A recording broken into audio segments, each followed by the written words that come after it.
Arif and Siku are a hardworking couple who own a carpet shop in Istanbul. One day, Arif's old friend, Logar, along with his assistant, comes to the shop and reveals that he has discovered something crazy in a nearby place. However, when they reach the place, Logar apprehends Arif and ties him up. It turns out this was all his plan to steal Arif's wife. Moreover, the object which he was referring to is actually a time machine. Using some advanced mechanism, the evil Logar then transforms into an Arif lookalike and reveals his plan to reproduce with Siku. When the real Arif tries to smack talk, Logar's assistant activates the time machine and sends him 1,000,000 years back in time.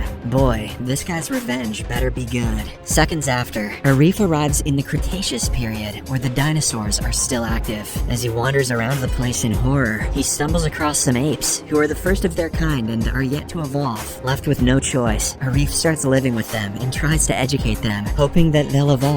Days turn into months, and the winter season arrives. When Arif goes to relieve himself, his pee instantly freezes, indicating that the temperatures are equivalent to the present-day North Pole. With nothing else to do, Arif has made a structure out of the frozen peacicles. Unfortunately, even after several months of intense teaching, the apes haven't shown any signs of progress. This makes Arif realize that he cannot make it back home if he continues to live with these clueless apes. Therefore, he ventures out on his own into the forest in search of human civilization. Along the way, he encounters a ferocious T-Rex who roars at him. Arif is initially frightened, but he soon realizes that the dinosaur is actually a mother, and she is just trying to protect her offspring's eggs. Seeing this, Arif adopts a friendly approach and backs off the dinosaur's territory. The T-Rex appreciates his gesture and gives him a huge honey nest as a parting gift. Arif happily accepts it, but only to realize that he has now angered a huge bee. The bee stings him and continues to chase him, prompting him to run for his life. Arif eventually manages to shake off the bee by hiding behind a tree, but soon starts to get dizzy from the sting and eventually falls to the ground. As his eyes close shut, he notices two cavemen on the tree, but before he could react, the primitive men tranquilize him. Later, Arif gains consciousness inside a cave, surrounded by a bunch of cavemen chanting strange prayers. It turns out they are afraid of Arif, as he is a stranger, and they plan to kill him. Luckily, Arif can speak their language, and he convinces the leader of the tribe, Dini, that he is from the future and is not a threat to them. Suddenly, a man announces that the Arogians have arrived. It turns out Arogians are a separate tribe led by the savage named G.O.R.A, and they have been oppressing Dini's tribe for quite some time. During each visit, the Arogians torment the villagers and seize their food and tools. This time, G.O.R.A is here to take 3 of the strongest cavemen for a special ritual. Unfortunately, Arif is shortlisted as one of them. When he tries to refuse, G.O.R.A shoots him with a tranquilizer, knocks him unconscious, and then takes him to his village. On the way, one of the savages named Tasso has an accident. He hits his head on a stone and falls down from his horse, breaking his arm in the process. As he cries in pain, G.O.R.A proceeds to bury Tasso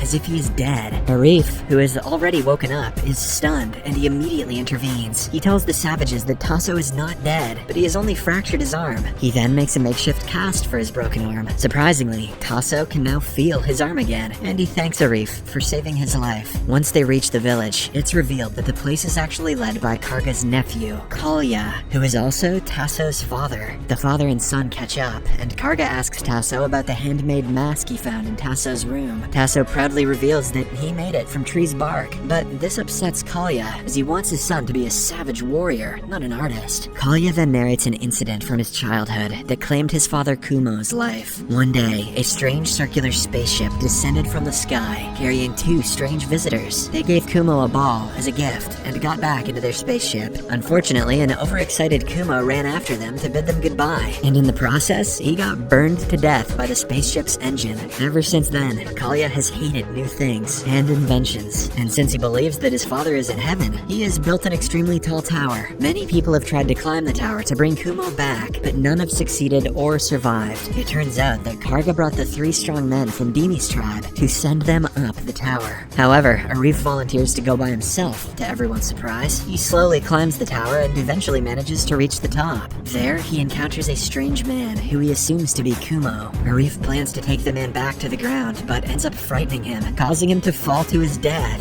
Upset, Arif slowly starts descending, and when he reaches the ground, the Arogian tribe is stunned to see someone return alive from the tower. They erupt in joy, making the situation somewhat joyous. Kalya is upset that Arif couldn't bring his father back, but nevertheless, he forgives him. Tasso Tasso is also impressed by Arif's gallantry, and he starts drawing his picture on a stone. Arif compliments his craft, and Tasso gives him a rare glimpse of his collection. There, Arif notices a hidden drawing of a girl named Mimi from the other village. It turns out Tasso has a major crush on her. This reminds Arif of his beloved wife Siku, and he pleads with Tasso to supply all the tools available so that he can return to his time. Tasso calls it impossible, as his father Kalya collects all equipment and locks it in a cave, forbidding everyone from using any of it. However, when Arif promises to set Tasso up with Mimi, he finally agrees to help acquire those tools. Later that night, Tasso and Arif sneak into the cave in search of tools. Unfortunately, they are soon caught by Karga, who takes the two to Kalya. As expected, the ruler of the village is disappointed that his son has become a thief and quickly disowns him. Because of this, an upset Tasso leaves the village with Arif. In the next scene, the two wander around the forest until they come across Mimi and her friends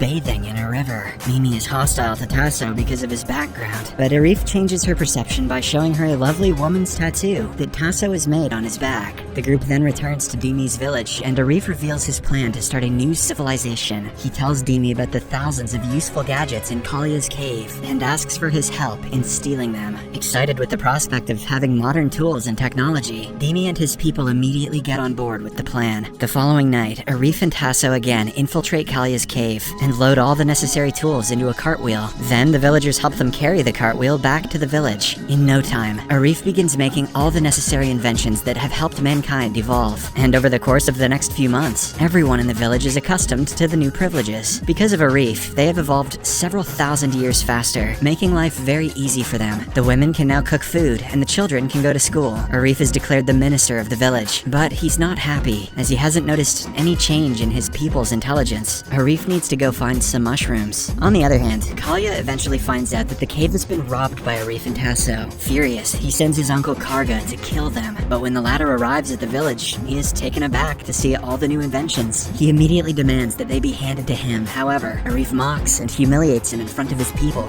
This infuriates Karga, and he promises to come back with his army to take revenge. One day, Arif takes Tasso, Mimi, and the others on a picnic to a nearby jungle. Sadly, when they return, they find the entire village ransacked. It turns out the Erogians took everything from the village. Fed up with these feuds, Arif approaches Kalya and proposes a solution: a 6-man football game. If his team wins, Kalya will have to return all the equipment that he stole earlier, and if Arif were to lose, he will build Kalya a tower, which will be long enough to retrieve his missing father. Surprisingly, Kalya agrees without hesitation. It's then revealed that the Erogians have been playing ball games in memory of his late father Kumo, whose special ball has become somewhat of a treasure. Hence, Kalya has no problem whatsoever in making a team. He picks 6 of the fiercest, fittest, and strongest men for the big occasion. On the other hand, Arif also starts looking for players, but unfortunately for him, no one has ever heard of the term football. Just then, Mimi reveals that there's a former Erogian goalkeeper named G.O.R.A in the village. It turns out G.O.R.A retired from football after he conceded 8 goals in one match, just like Barcelona did against Bayern. Arif tries to convince him to play, but he refuses. Seeing this, Dimi steps up to be the goalkeeper of the team. Meanwhile, Arif and Tasso become the forward strikers, and the rest of the village is made up of other random villagers. With this, Arif and his team start undergoing gruesome training, while Mimi and other women prepare the team's football jerseys. And just after a few days, Arif FC gets the hang of the game and starts playing elegantly. That's not how soccer works. Soon, the important day arrives. Everyone's pumped about the game, but unfortunately, the Erogians start dominating right from the get-go. They easily outmuscle their opponents and score 4 spectacular goals. But surprisingly, just before the halftime, a player from Arif FC manages to pull one back. He celebrates so violently that he ends up